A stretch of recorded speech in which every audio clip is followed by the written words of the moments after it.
Hey, book lovers. Want to hear a story?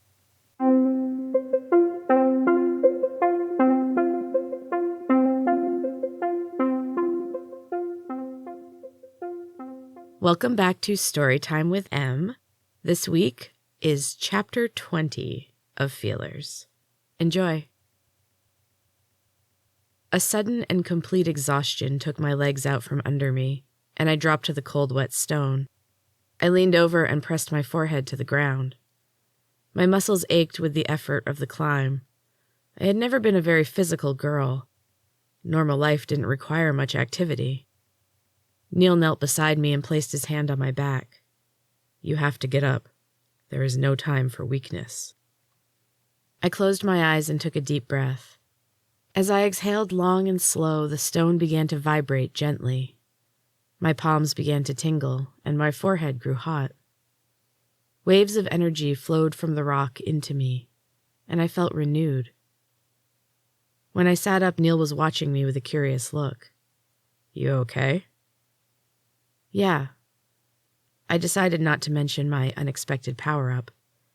I just felt a little woozy for a second. Interesting. That seemed like a strange response, and I didn't like his expression. It made me uneasy. We should keep moving. We're not safe here. I stared into the darkness of the icy cave. You think it's safer in there? Neil shrugged. The strange look was gone, and he was the same boy who had helped me back in art therapy. I hope so.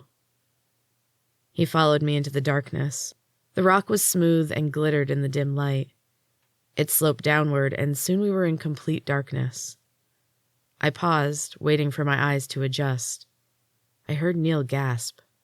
Jane, you're glowing. I held up my hands and stared. A pale silver light shimmered around me. As I watched, the brightness grew, illuminating the jagged stone walls around us. The path split and led to two separate caves. The openings were smaller.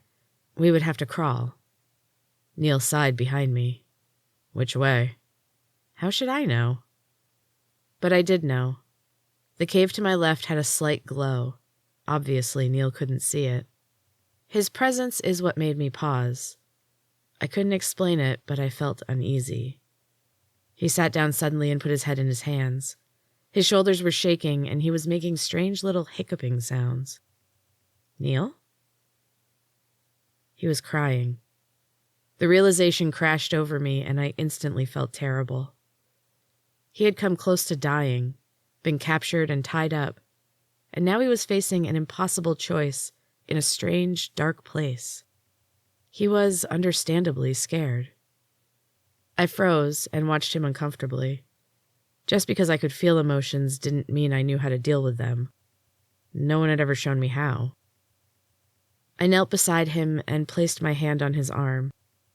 The contact made my skin warm, and a soft peace settled over my heart. Neil's sobs slowed, and after a moment he was quiet. We sat that way for a while. Then he sat up and wiped his eyes aggressively.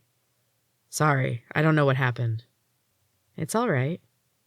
I stood up and held out my hand to him. He grabbed it and bounced to his feet. So, which way do we go? I took a deep breath and let it out slowly. Left. The cave to the left was unexceptional. We moved carefully through the dark. I could see well enough, but Neil struggled behind me. Our progress was painfully slow. He stopped every few steps to peer into the dark, but he couldn't see me anymore. My glow hadn't dimmed. If anything, it was brighter than before, but he could no longer see it. After an indeterminate amount of time, the path we were following ended in a much larger cave. Pale golden light shone in from a wide opening on the far end of the cavernous room. The walls were painted gold and shone brilliantly. A pair of huge, unsettlingly realistic eyes adorned the wall above the opening. I could feel the weight of their painted gaze. Stepping out into the light, my eyes took a moment to adjust. We stood on a cliffside looking out over rolling golden hills. I closed my eyes and inhaled deeply. The air was warm and smelled so fresh after the damp cave. At my side, Neil dropped to his knees and buried his face in his hands. His shoulders trembled, but I stepped away. The hills glittered in the distance, but something else had caught my eye. Darkness. A swift-moving shadow slipped from the cavern and darted behind a nearby tree. Neil's back was turned to it, but he seemed to feel the presence. He froze where he knelt, and his expression was an odd mix of triumph and pity. Our eyes met, and he frowned. A nearby tree exploded, sending long, vicious splinters in every direction. The force sent me flying, and I landed hard on my backside. Neil tucked his head and did a perfect roll, landing on his feet in front of me. He reached out his hand to help me. No. A voice rang out as I reached for Neil's hand, and I snapped my head around to look behind me. The voice was strangely familiar. Gwen emerged from the golden woods with an arrow drawn. She was dressed in green and gold, and when she moved, she glittered like sun-dappled leaves in a peaceful forest. Her attention, and arrow, were focused on the remains of the tree. A dark shadow emerged from the ruins of the mighty oak and took the shape of a man. Thin and pale with sharp angles and upsettingly dark eyes. His black hair was slicked back and hidden under a worn leather cap. He wore matching gloves and was in the process of removing them as Gwen trained her glittering arrow on his heart. They stood as if frozen for an instant, and then in one swift, fluid motion, the man whipped the glove from his hand and held out his long, pale fingers. They glowed momentarily. Gwen let her arrow fly, and it found its mark. The man cried out in rage more than pain, and tore the arrow from his chest. It turned to ash in his fiery grip. Then he turned the fire on Gwen. Bright white flames leapt from his fingers with crackling speed, but Gwen was faster. She dove and rolled behind a tree, and the flames hit her former spot only seconds later. The ground exploded with a sudden concussion of sound. Dirt and debris rained down over us. Neil dove for cover and performed another perfect roll. He landed on his feet beside the man. "Neil!" I watched with anticipation, and fear knotted in my belly. The man laughed and replaced his gloves. "She's worried about you, Neil," the man said with a smirk. "Your concern is misplaced, my dear." The man's attention was focused on me, and his smile grew wider as he strode toward me. I couldn't move. My muscles refused to respond, though my panic was rising steadily.